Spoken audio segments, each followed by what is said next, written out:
मित्रांनो नमस्कार।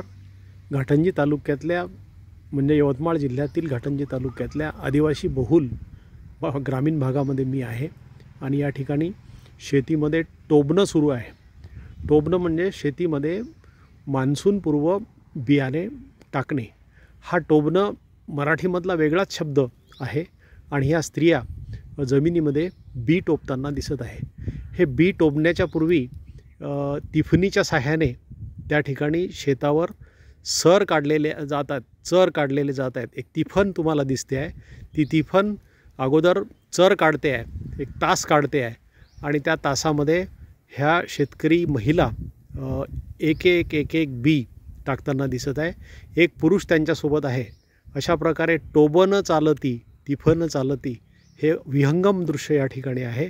काही दिवसानंतर म्हणजे लगेच इथं पाऊस पडणार आहे आणि पाऊस पडल्यानंतर ह्या बिया उगवणार आहेत आणि भरघोस असं पीक भविष्यात येईल असा आशावाद या स्त्रियांना विशेषतः शेतकऱ्यांना आहे।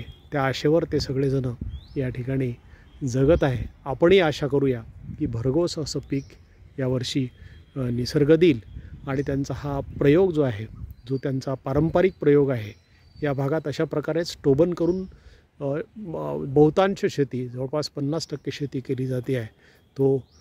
ती यशस्वी होईल असा विश्वास मी या प्रसंगी व्यक्त करतो।